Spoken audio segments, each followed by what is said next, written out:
slide and get your lick back. And get your lick back. I feel like I'm JX. J-Way.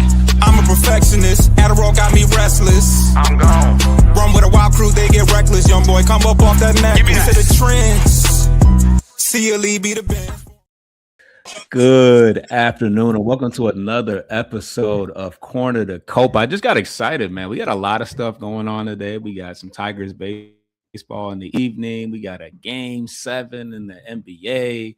You know, the Tigers are fighting for first place right now. Early in the year, it's been up and down. We're 500 right now, 17-17. But you know, just a lot going on. You know, the weather's trying to break a little bit.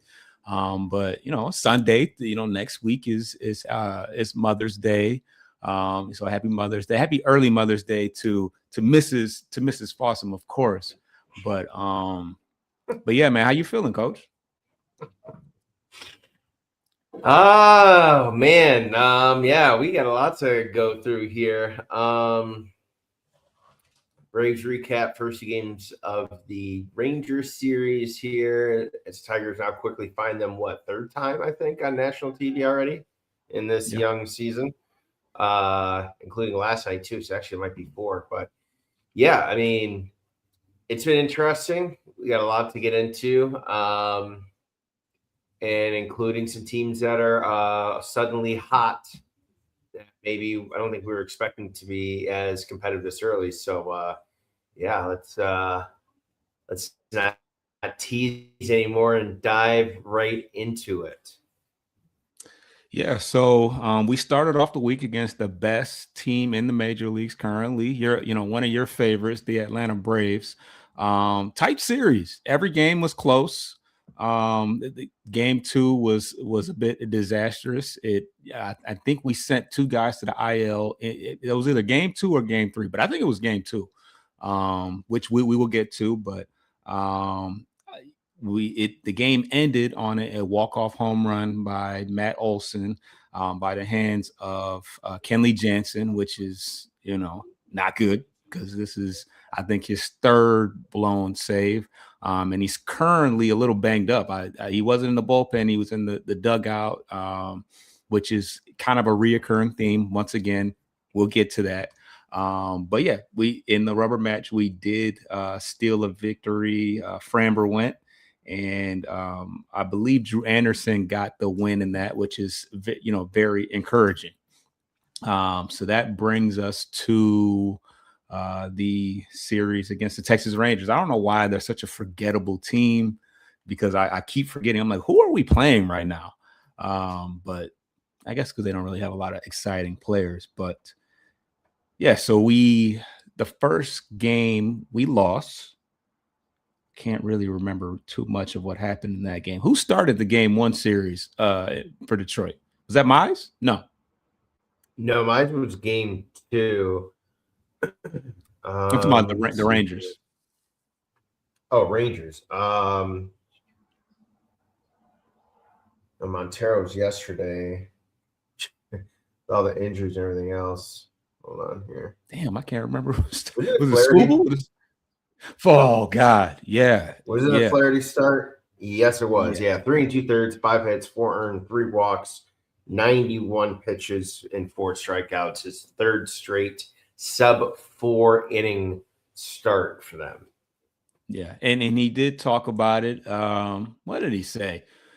Basically that he's just extremely he said he's frustrated. He's losing sleep, and you know, he can deal with the hard contact, but just, you know, letting runners on with walks is something that is, you know, something that they're really working on as far as the command. I feel like his velo's down. You know, you've alluded to it in the past. Is he hurt? Is he not hurt? I don't know, but at least that would give him some type of excuse for how he's pitching right now. So, yeah, the last 3 games have been a disaster. I'm kind of getting ahead of myself because I'm already in the Rangers series. Did you have takeaways in the Braves series before we move on? I kind of brushed over the Braves series pretty fast. No, that's right. Yeah, from a high level standpoint, I mean, I mentioned it offline. We didn't see Sale or Strider, and we almost got swept. And wasn't for a couple key plays, we I dare to say deserve to be swept almost. But they're starting pitching between Perez, J.R. Ritchie, who made his second major league start against Detroit, game 2, and then Elder, who's their younger ish prospect, but more MLB ready now than Ritchie, who's literally just 2 games into his major league career.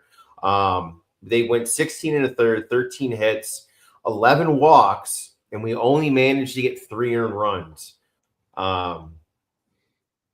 They had 278 pitches on 165 strikes, so about almost 1.7 to 1 ratio. Not terrible, but a 1.86 ERA.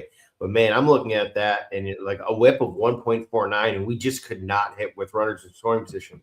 So I began to keep track here. In that series, we left 28 men on base. They were 5 of 25 runners in scoring position.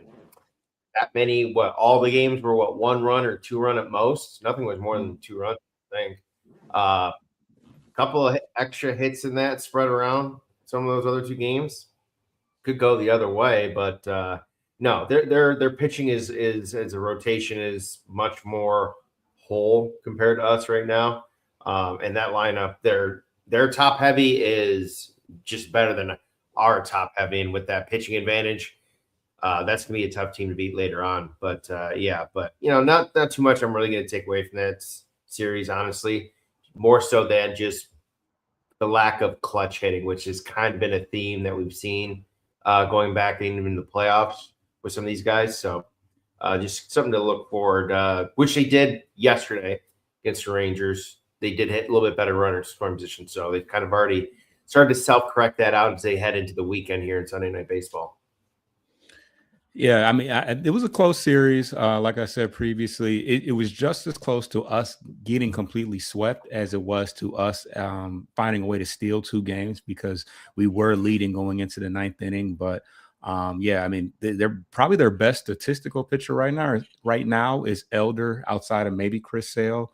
And yeah, the fact that they're going to get more healthy and get more guys back makes them a scary team that I'm glad we've just gotten out the way. That, if we see them, we'll see them in the World Series. So yeah, now that brings us to the Rangers series. This is the series. This is the young battle. Both, Josh and Jace got a chance to actually be on the field together yesterday, which is, convenient enough with all the injuries we're having. It does give us an opportunity to see Jace Young and his 4th different batting stance, which is it's more of a closed stance. It looks very aesthetically, it looks good. I can't even think of who his stance looks like, but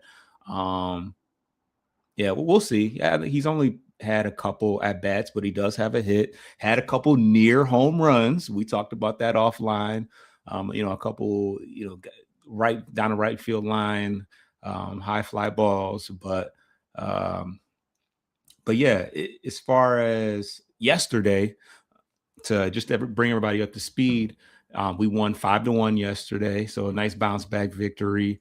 Dylan Dingler with the big hit. He had the 3-run home run on the hanging slider that flew, I think, like 430 feet. It was a bomb. And then I think McGonigal and Torres, if I'm not mistaken, added RBIs of their own. But yeah, most importantly, Keider Montero, another great effort from him.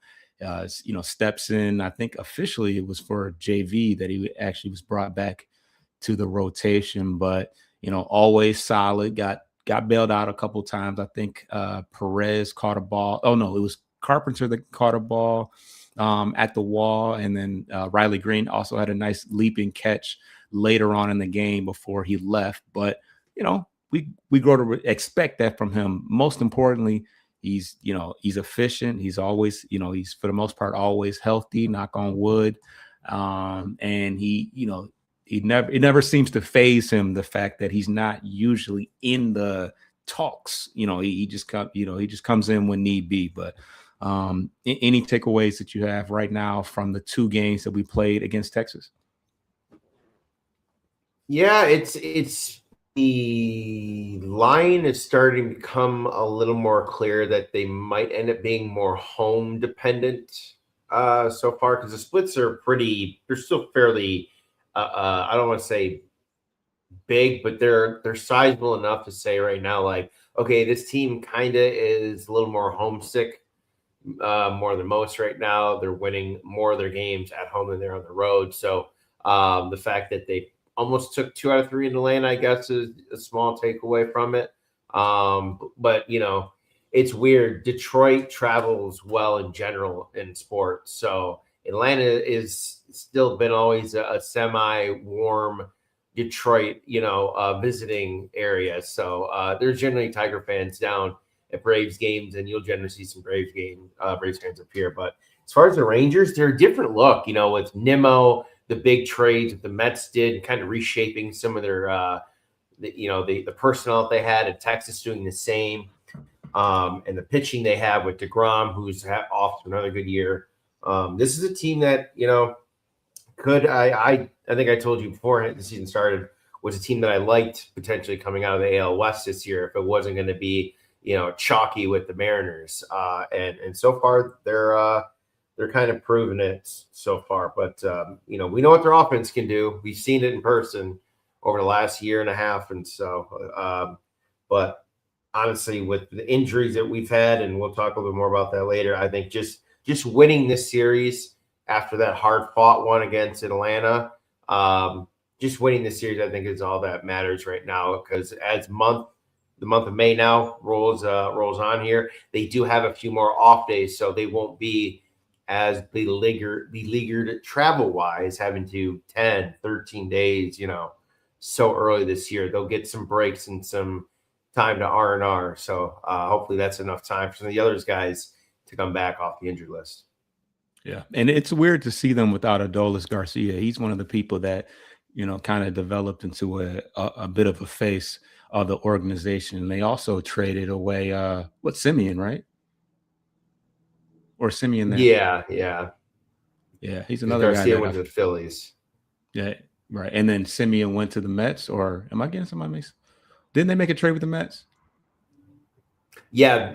Brandon Nimmo came over from the Mets to Texas, and they sent Marcus Simeon out I think that was a swap, the 1-for-1, but there's a third team involved, I think, too, for something else. But I think that was probably the biggest trade in the offseason. Yeah. So yeah, as far as the takeaways from the week up until this point, obviously the final game is tonight. Wenceel Perez has had a nice turnaround, which has been good to see. That's why he's pictured in the background. He went he has a 333 average in the last week with 1 home run and 4 RBIs. He had a big 2-run RBI on Friday, and he also has 2 stolen bags. One of the interesting things, takeaways from the game, is we had 4 stolen bases yesterday, and that's a part of our game that we haven't really seen in quite some time. I think Colt swiped a bag as well. Perez had 2, and then one other person had a stolen base. So a nice wrinkle of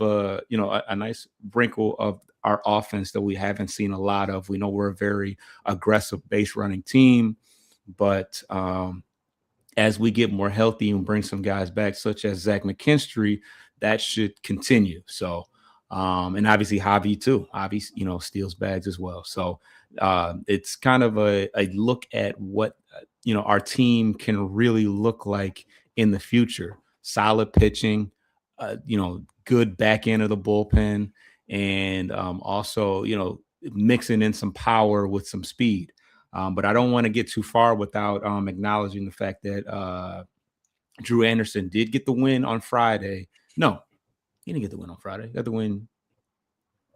He got the win in the last game of the Braves series, and then he pitched a clean outing last night as well. So the roller coaster of Drew Anderson, but he is healthy, so that's important. Another notable thing. Hyu Lee had an RBI single on Friday in front of the family. That was just their first time coming over from Taiwan to see him. So that was cool.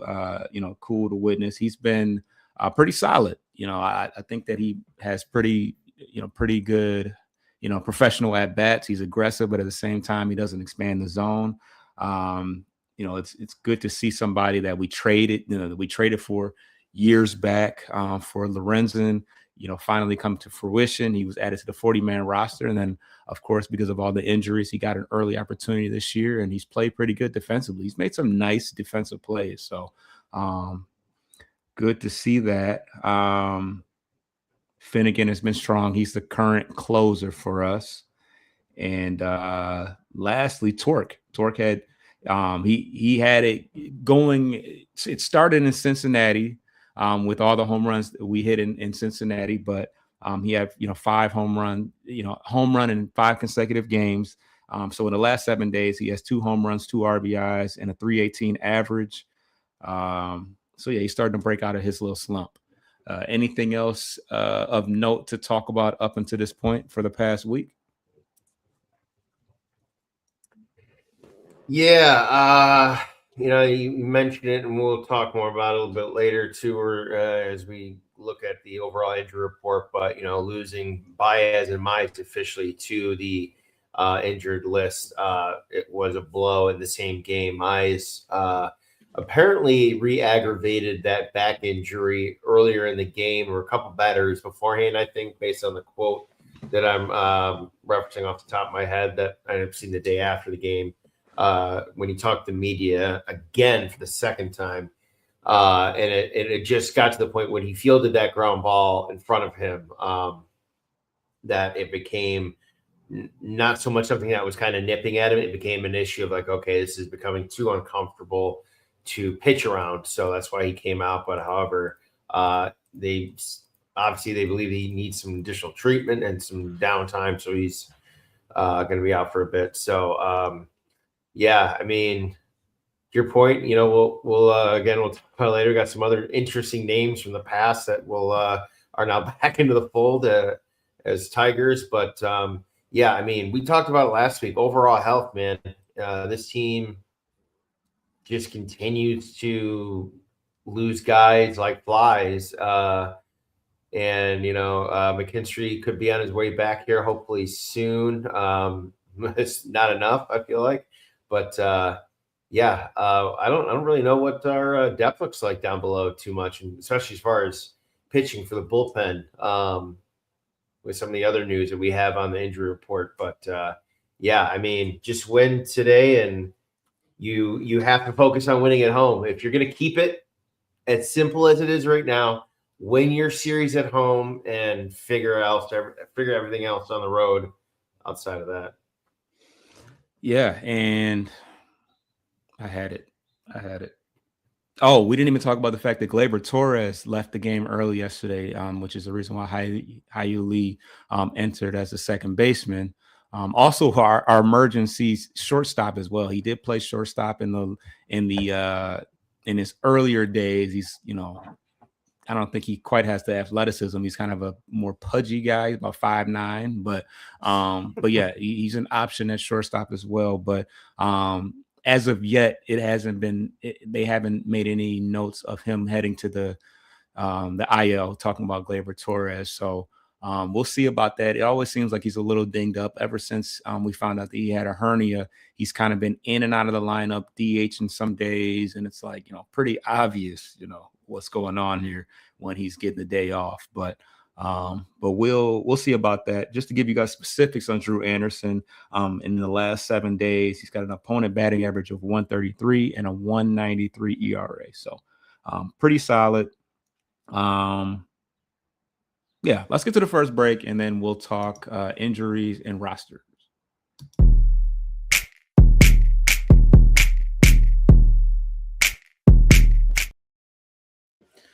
All right, Coach. What do we have as far as injuries and roster moves?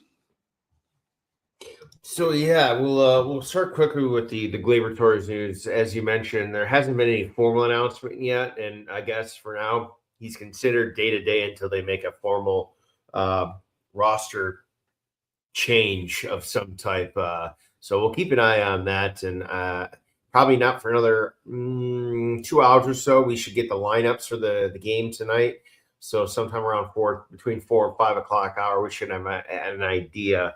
And if there is some news regarding Glaber going on the IL, there will be there should be a formal announcement from Tigers PR Online with that change. But going back for the week here on April 26th, about a week ago, Connor Siebold, as we saw, take that awkward spill on the mound, landed on the 15-day IL with that ankle injury. Just some time and needed to recover and rest from it, treatment as well. Nothing, at least long term, it appears. So that's good, considering his contributions early were pretty positive overall. They recall Brent Hennefy, and as well, on the side note of that same day, signed a former Tiger, and I think your old boy, shortstop Andrew Navagato, and had him report to Toledo. So like we said, we're hot off the rip with one former Tiger name back in the mix. And guess what? We're not done yet. April 29th, Casey Mize, retroactive to the 29th start, as we mentioned, with the back injury, 15-day IL. Same day with as Hobby, 10 days with his ankle sprain, is what they're calling it. Although live, man, it looked ugly.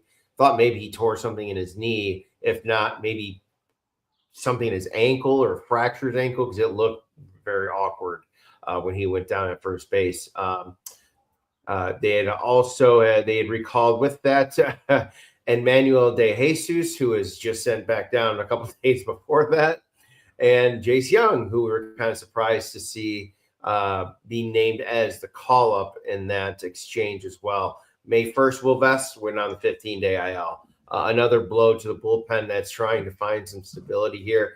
15-day IL with forearm inflammation. That terminology kind of worries me a little bit. So we'll see what happens after we get halfway into May, if he is ready to come back on time. Troy Melton and McKinstry were in Lakeland rehabbing, playing games for Lakeland as part of their rehab assignments. So that's good news. And the updated news on McKinstry is that he is moving to Toledo tomorrow to continue his rehab. So we could get him back before or by the weekend series, potentially next week, if he is eligible based on that timetable. I honestly did not check to see what day he was on. So if it's not until later in the weekend, that could be it as well. And lastly, former Tiger Zach Short was acquired in a trade from Washington for cash considerations later. So we now have two left side infielders back with the Tigers, both back with Toledo. So that leads me to think here, Foster. Could we see one or both of these guys up in the next 10 days potentially, even with the news potentially of McKinstry coming back prior to any of the other guys that are on the 15-day IL? We'll have to wait and see. I remember some dark days of when we had McKinstry and Zach Short both playing, and these guys were like I don't know if he was an everyday starter, but Short definitely got some starts for sure. So I didn't even know if he was still playing, but good to see a familiar face, I guess. Hopefully there's some other guys in line before we get back to a Zach Short, because we are pretty deep in the infield. We got, Hyu Lee is up right now. And obviously Trey Cruz is hurt, which is probably one reason why we went out and got somebody, because we do have some injuries. But speaking of infielders with injuries, Max Anderson did make a rehab. It did start a rehab stint in Lakeland, and in his first game back, hit 2 home runs. So that is definitely encouraging to see. He probably, had he been playing since day one, he probably would already have been moved onto the 40-man, possibly, depending on how things have went. But in addition to that, John Peck, another guy that had a pretty good spring training, had hit home runs in 4 straight games as well. Zach McDonald, somebody that I kind of, zeroed in on is a name to keep an eye on. Homered off of highly touted Pirates prospect Seth Hernandez, who's kind of the next name. I mean, I think he's only in low A right now, but he's kind of that next name along with your Bubba Chandlers and Paul Skeens and all the pitchers they have, Seth Hernandez is within that next guy, and he's throwing well over 100 miles an hour. You talked about Andy Navigato. He's off to a hot start as well. In his first 11 at bats, he's hitting 364 with a home run and 4 RBIs. So doing the typical Navigato thing at the Toledo level. Something about that Toledo food, that Toledo air that he loves. Zach McKinstry hit a home run in that same game that Max hit in his rehab stint in Lakeland. So I'm sure Lakeland is ready to see Zach and Max get up out of there.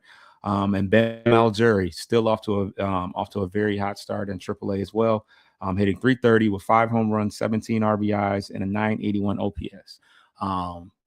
Farm system obviously getting some work because of all the injuries, but still looking very deep with a lot of players that are performing well. Most of which who may or may not be major league caliber, but certainly performing at the AAA level. I put the graphic up, didn't even talk about it. So Troy Melton made his rehab debut, I believe, earlier today. I think this graphic is actually from, is that possible? Either from today or yesterday. But Troy Melton went 2 innings, gave up 2 hits, had 2 strikeouts. I do not know what BF is outside of my initials. He faced 6 batters. And he threw 32 pitches. As far as his pitch mix, he utilized all 6 of his pitches. 34% of it was the sinker. And what else do we have here? His fastball velocity was between 97 and 99. So the velocity is back up to up to his normal amount. What else do we see here? His max was 99. The max exit velocity was 105. So somebody put the screws on something. I don't know if that was on the ground or what. But yeah, this is a StatCast presented by Google. It says the slider is already MLB ready. He used all 6 pitches. 63% of his pitches were strikes. Contact was loud at times. Like we said, max 105 off the bat. The average was 92.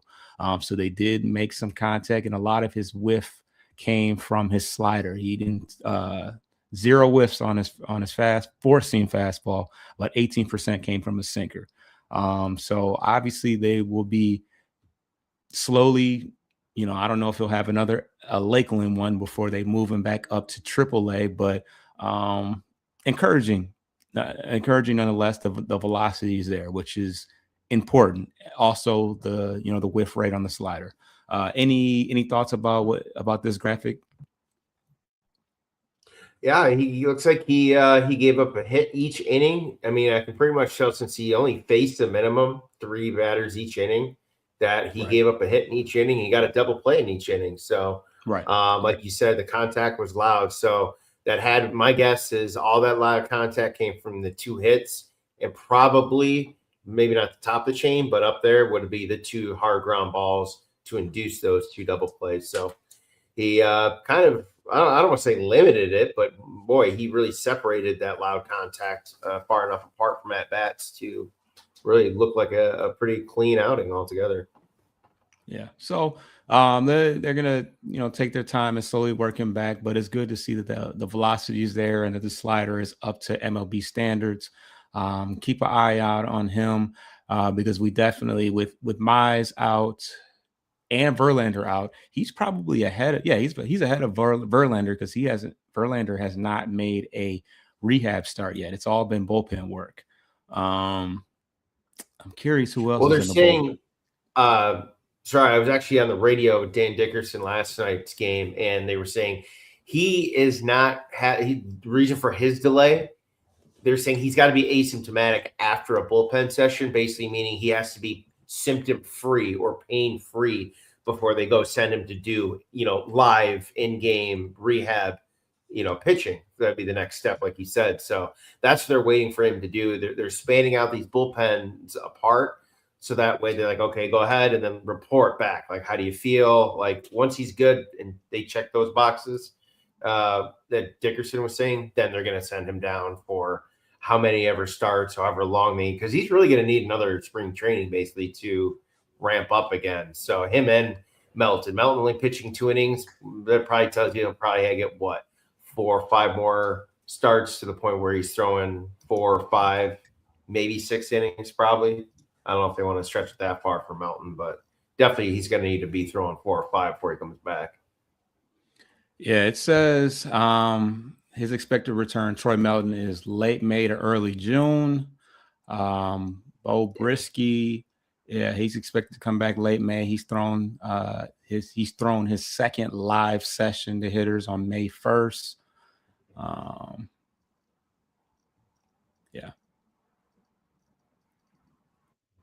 Yeah, so that's where we're at. Yeah, so that's the extended injury report as well as the minor league report. Around the league, any news around the league that you can think of? Yeah, I mean it was kind of going back to near the very tail end of last weekend, and I know we touched on it briefly, but then there was another one the next day or late overnight after we had recorded and went live.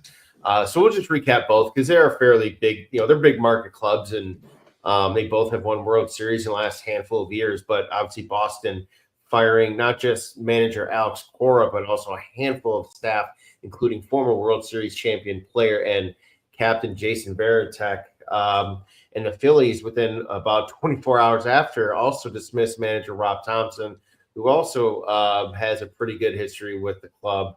So 2 big market teams early on, before, I think, May, technically, right? I think it was still April last week. So before May, we have 2 big managerial positions open, but the Phillies are going to be mentored by interim Don Mattingly. So not a bad, really, exchange there from, Rob Thompson to a surefire Hall of Fame manager, and you could say arguably a player too in Mattingly. So I think they'll be okay there, and they got the firepower. And Boston's in a tough position in the AL East as well. So what were your thoughts on either one of those, or did you have not much stock in it? I think from overall, the Boston one caught more immediate reaction considering how many staff were involved and what kind of some of the rumors and speculation were that there perhaps was something deeper in the front office and behind the scenes in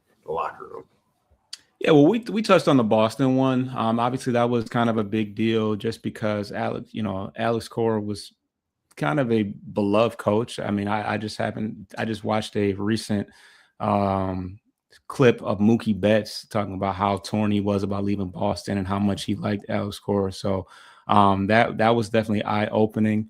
But the more I thought about it, I was like, there's a couple other, high expectation teams that are also kind of in hot water, Philly being one, New York, the Mets being another one. So it didn't really surprise me about the Philly one, especially because we know that Dave Dombrowski, or it's been heavily talked about that Dave Dombrowski is kind of a make or break year for him. There were, minor rumors about Bryce Harper possibly getting traded, but yeah, I mean, obviously Philly's a very talented team that players have underperformed, like Alec Bohm and some other guys. So not surprised. You got so I don't know who's at the top of the NL East right now. It's not the Marlins, not the Mets. Oh, well, yeah, of course. So yeah, you don't want too much time to go by. You don't want to get too far behind. So I guess they just figured that that a change needed to happen. Don Mattingly is a guy that you would have thought was probably possibly a head coach anyways, if not in Philly somewhere else. So, not a bad solution there. So we'll just have to see how they respond. Boston, I believe, has responded pretty well from what I can recall. So far that is working out for them. But Yeah, that's pretty much my thoughts on the firings. Just kind of shows that, as rocky and crazy it's been for Detroit with all the injuries to big names and middle tier names. Hey, it I don't want to say it could be worse.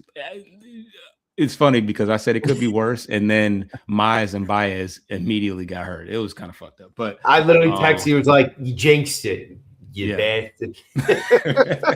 So I don't want to say that, but all things considered, the Tigers have held things together, which is just a testament to the depth within the organization. As much as we want to dog Scott Harris, you don't really miss guys too much when they leave the lineup, because although we don't have the high end stars across the board, we don't have any major weaknesses. But with that said, Zach McKinstry should be back within the next couple days, I think.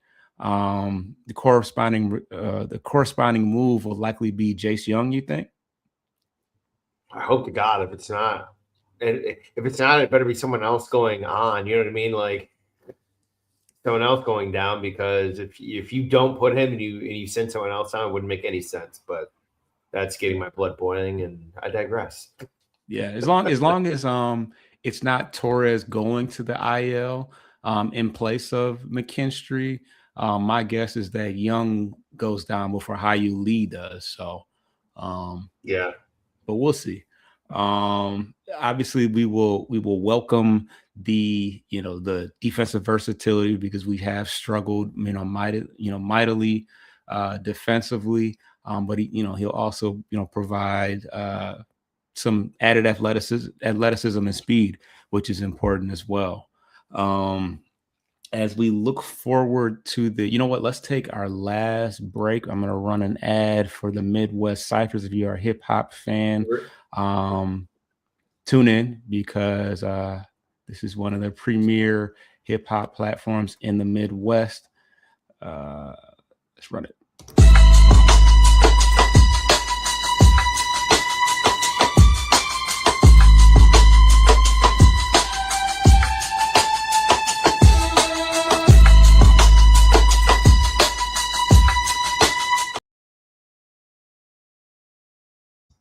And Coach, you got to take yourself off mute because I cut it short. But yeah, so going into the upcoming week, what are your biggest concerns? This one's probably pretty obvious, but what do you want to see over the next week improve?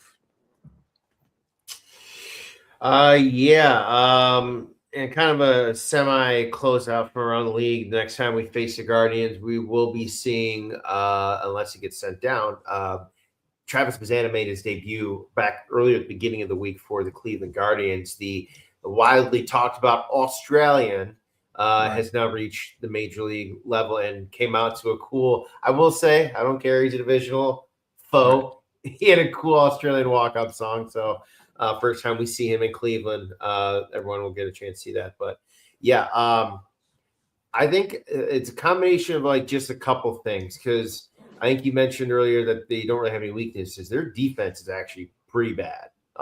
They're one of the lowest fielding teams right now, especially their infield everyone's had multiple errors already. Baez, McGonigal's got 2, both in the last like 10 days or so. But I think they were on the road before they came back home to Texas, and after I think Cincinnati. So, so the guys you're mentioning, to your point about coming back, like McKinstry, a little more sure-handed defensively will help some of that out.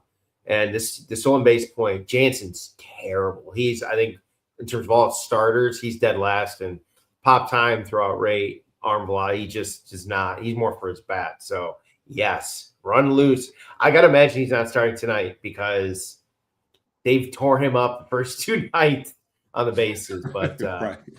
It's bad. You get stolen on 4 times. And did he throw more than once? I don't think he did. Oh, yeah, there's a couple times where he just. Like 4 times. I was going to say. It was a couple times he just kept it in his back pocket, because it was like, no chance. So they said he took a two-step hop jump before he even started his motion home, and he would have been there standing up, but they like to slide and get their uniform dirty. But yeah, I think combination of their key starters like Fromber, Skubal going 6+. I mean, forget trying to get the punch outs, and I know that's maybe counterintuitive to their strong point and their game, but for the sake of the bullpen that's thrown. Now, I didn't get a chance to look at and add it up, but I will after today. I got to double check. They've had to have thrown some of the most innings in the last 3-4 weeks, if not the whole year so far. Because JV, like you said, lasted one start, didn't even last 3 innings and came out, and bullpen went to work right away from the opening week. So those guys need to be efficient at inducing ground ball double play outs, getting outs earlier in counts, and not having to go too far, too many 8, 9, 10 pitch at bats early in game to help the bullpen out on days that they really are needed for, Montero, if he's only going to go 4 or 5, or if you really are going to go bullpen day. But other than that, the stolen bases, keep taking advantage of it where they can. Perez has been nice. He's got a couple. He had the 2 with McGonigal the other day, so that was good to see. Vierling, when he's out there, he usually can get a bag or 2. But and like you said, though, like the key points, so your key dogs in the lineup need to keep producing in order to help with the pitching and some of the stuff in the bullpen. I mean, it's top heavy right now, and you can see the way he stacked the power 3, 4, 5. It's Dingler. Torkelson may start creeping back up there soon, if not already. Kind of has been a little bit, but he's kind of fallen back down ish. So this is why we give AJ credit. He's trying every different. How many lineup combinations? 15, 16 different lineup combinations already this year, easily, if not 20.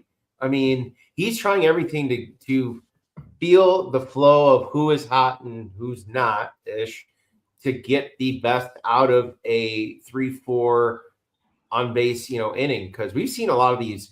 How many times you see Carey ground ball under double play yesterday with bases runners on? Twice. Inning. And that was Torque the other year, was the ground ball double play, inning killer. So, but we read, right?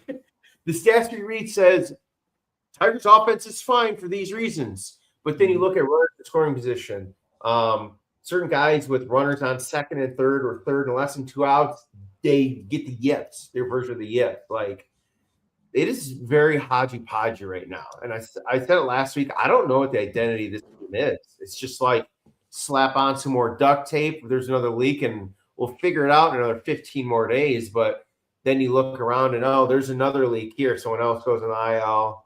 And you're almost waiting for the other shoe to drop now. Yeah, that's kind of where I'm at the whole week, but yeah, well, it's it's what you expect from a team that's 17-17 with a bunch of injuries. Definitely hard to identify, who you are.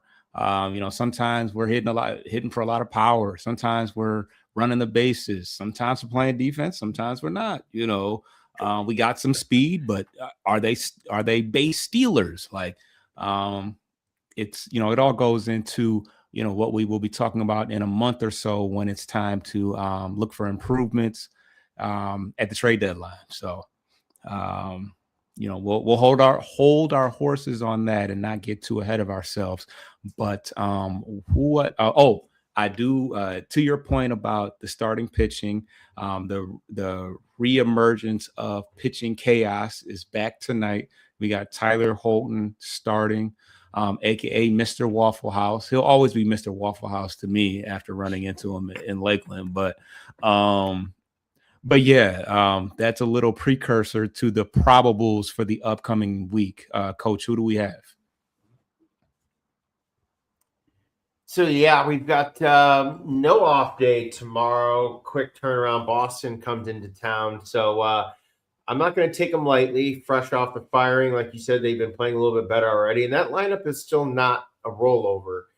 Anthony and some of the other guys that played the WBC, along with some of the pitching. Although Garrett Crochet is on the IL, we will not see him. Although we are familiar with him, will not be available. So starting on Monday, it will be Skubal against Peyton Toll. Tuesday will be Frommer against Brian Bello. And Wednesday looks like TBD, potential additional chaos. Or no, that'll be for Boston, TBD against Flaherty. Flaherty TBD, maybe? We'll see. Right. Then after that, they do have an off day Thursday, travel day for the see the Kansas City Royals, I believe, for the second time in Kauffman Stadium. Friday night will be Montero against Chris Bubith. Saturday is TBD for us, our Chaos Day against Michael Wacha. And then Skubal will pitch again in the calendar week, rounding out that Sunday matinee against Noah Cameron on Sunday Night Baseball as well, with a quick peek ahead of that, a quick 3-game set in New York against the Mets, the dismal Mets, and a quick 3-game series back at home against the Toronto Blue Jays. Yeah, hopefully we can get some get back, because I think you went to one of those Mets games around my birthday last year where Soto put on a show, and they were Alonso and Lindor. These guys were all on fire. So it was night. It was hot outside. Oh, it was Labor Day. That's what it was. Yeah. But yeah, so hopefully we can return the favor, smack them around at home a little bit. But yeah, other than that, tune in tonight, Sunday Night Baseball against the Texas Rangers. We'll see what the lineup looks like. Let's see if Gleyber Torres is in the lineup or not, or what that looks like. But yeah. All right. Rounded it up in 45 minutes. Subscribe to the channel. Checking to see if they have. Oh, yeah. What else is on 3:30 today, my boy? Oh, yeah. Well, Detroit. Where's the? Oh man, got the. Can y'all see it? Yeah, we got the flag or the little towel. That's from the Knicks game last year where we got sent home. But hopefully we won't be. No. Pistons got the Lions. The Pistons got this. We got a Game 7 elimination game against the Orlando Magic at LCA Arena. Your boy's not going, but hopefully I can catch one of the next round games against whoever, if it's Toronto or Cleveland. Who you got in that series? Game 7. I think that's tonight too. Boy, man, that'd be wild. Considering what it looked like 3 days ago or 4 days ago before Game 6 for Detroit, down 3-1, and Boston and Cleveland still were either tied or on the right side before it went bad. And then all of a sudden to potentially just be one makes it and 2 and 3 don't, or 3. I think at 3 and 4, right? Because Boston's 2, Cleveland's 4. Either 3 or 4. No, yeah, they're 4 because Toronto's 5. The Knicks are 3. New York is so the Knicks being out. That'd be crazy. You get in the second round, no Cleveland, no Boston, who a month and a half ago, I think I told you, I'm like, these are the 3 best teams in the East. Screw them. To hell with the Knicks and to hell with Philly. They look like hot garbage. And Embiid still wasn't even back yet, I don't think, from his millionth injury that he's had. So, but the fact that Philly pulled it off, and I did watch a bit of that game yesterday, that was impressive. But then again, okay, cool. You won, but asterisk, no Jason Tatum. No. Tatum's back. They're not. Sorry, no. Who's that? One of their stars didn't play yesterday. Well, I don't know if Tatum played yesterday. Not Tatum. The other. No, he didn't. Brown played. Tatum did not. He had a knee injury. He was ruled out. Okay. That's why but he's like Tatum is back from his Tatum is back from the Achilles, but yeah, so he might have missed. He played the last month, I think, of games before you're right. The playoffs. He came back early. Remember, he played Detroit in the last meetup. Right. And what's crazy is I kind of looked, I was like, they're playing him a lot of minutes. They were playing him 35 plus minutes up until that point. And I'm like, bro, like, I understand that he's back in 100% technically, or probably not back 100%, but I think they kind of put too much on his shoulders too soon for him to be recovering from a Achilles injury. So, not not 100% surprised that he ended up missing that final game because he's been playing heavy minutes. But yeah, we'll see what happens tonight. Obviously, Philly was able to, Embiid came back just in enough time, and he was a force for sure. So we'll see what happens. I'm kind of pulling for Toronto. I think Cleveland has given us more problems in the regular season than Toronto has. So, but yeah, Detroit's got to handle their own business. They had Kate's number. Yeah. So yeah, we got an important game coming up in the next under an hour. So subscribe to the channel where you can find news on the NBA, the NFL, Major Leagues, of course, and what was I gonna say? Oh yeah, we'll be covering the recap of the Pistons game on Monday for the Central Division show as well. So subscribe to the channel so you guys can catch all that. And other than that, we'll see you next week for Mother's Day, or maybe Monday for Mother's Day. We'll see about that. We'll keep you guys posted. Let's get out of here. Yeah. Get your lick back. If a nugget gon' do something, ain't no chit chat. Better stay up out the way, don't get your shit splat. Stop letting this shit slide and get your lick back. And get